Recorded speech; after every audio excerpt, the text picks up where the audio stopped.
Action pertaining to the development of the material body of the living entity is called karma.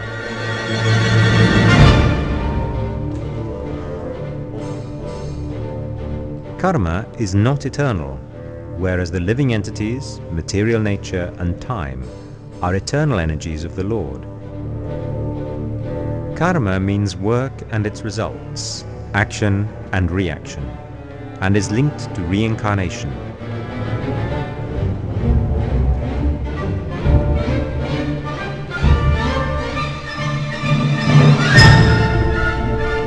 Renunciation of work is a recurring theme in the Bhagavad Gita. Real renunciation means to renounce the fruits of one's work.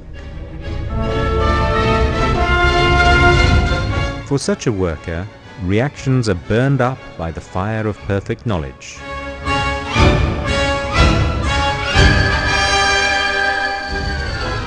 There are 5 factors of action: the place of action, the body, the performer, the soul, the various senses, the many different kinds of endeavor, and ultimately the Lord as Supersoul.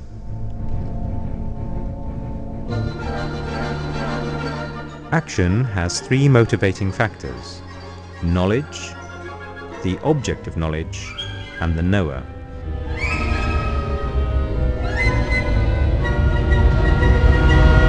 The 3 components of action are the senses, the work, and the doer. Actions performed in accordance with scriptural injunctions are technically called karma.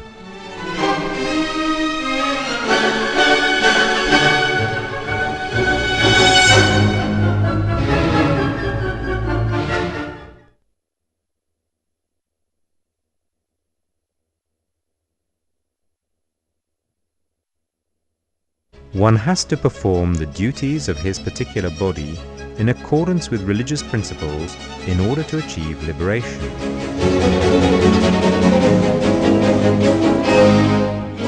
As a person does not hesitate to cook or take a bath, even in adverse conditions, one should follow the prescribed regulations of religious principles and rise up to the platform of knowledge. According to the 3 modes of material nature and the work associated with them, the 4 divisions of human society were created by the Lord.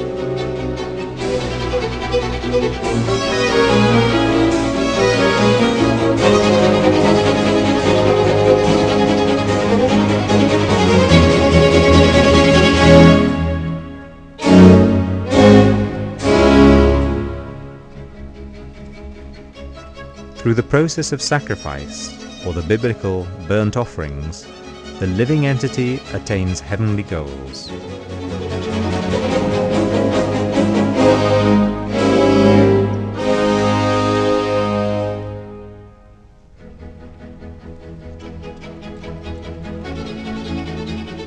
When the living entity's pious credit is exhausted, he descends to earth as rain and takes the form of grain.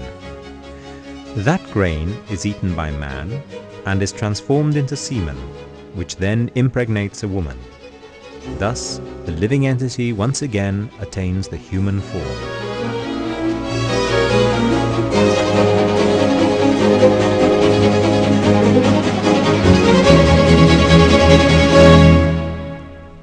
The Krishna conscious person, however, avoids such works. He takes directly to God consciousness and prepares himself to return to his spiritual origin. Promotion to the higher planets is temporary. One returns to Earth when the pious results are finished. Like on a Ferris wheel, one goes up and one comes back down.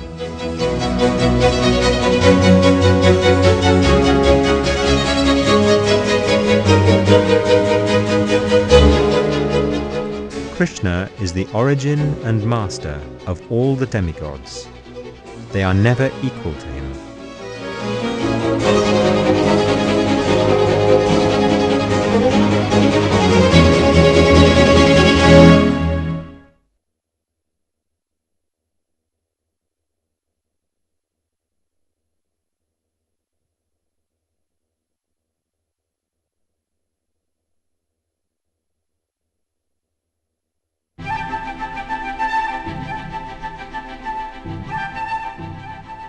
Work that is performed to the best of one's ability for the satisfaction of Krishna is called akarma. Persons who perform such work are free from reactions, as if performing no action at all.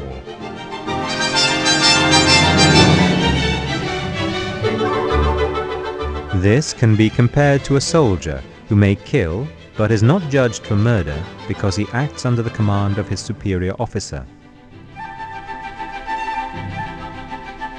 A transcendentalist who engages in auspicious activities, even though he may stop for some time, does not meet with destruction in this world or the next. He continues on the path and makes further progress to the supreme goal.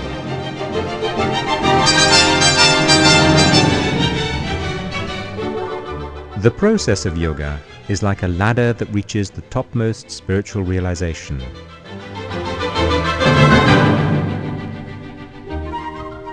The aim of Sankhya Yoga is the analytical study of the material world.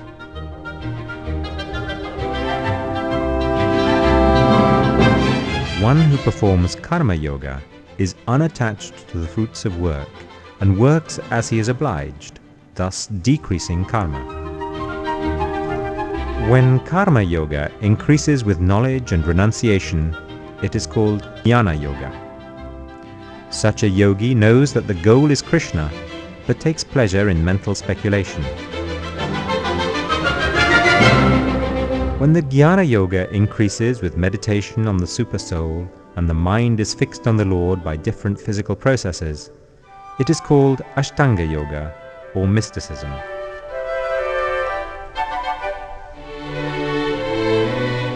When one surpasses the Ashtanga Yoga stage and comes to the point of the Supreme Personality of Godhead, Krishna, one achieves Bhakti Yoga, the ultimate stage.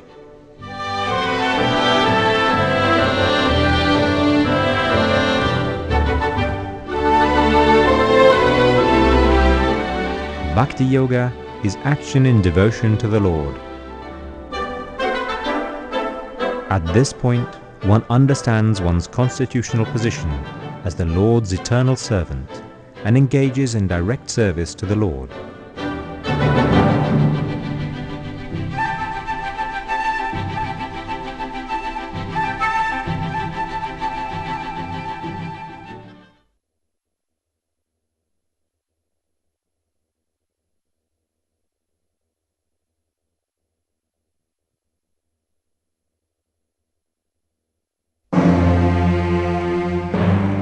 Fundamentally immoral and impious actions performed in defiance of the scriptures are called vikarma.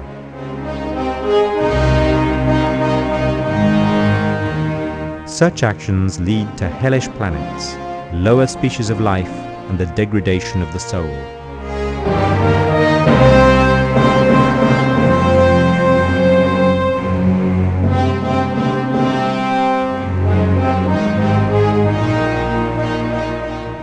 One must then work one's way up the evolutionary ladder to regain a human form of life.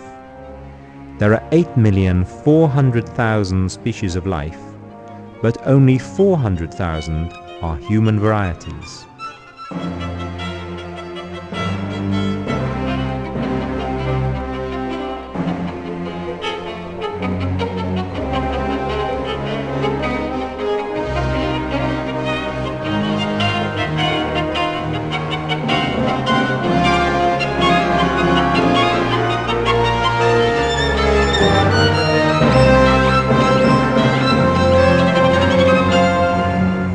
Therefore, vikarma is risky.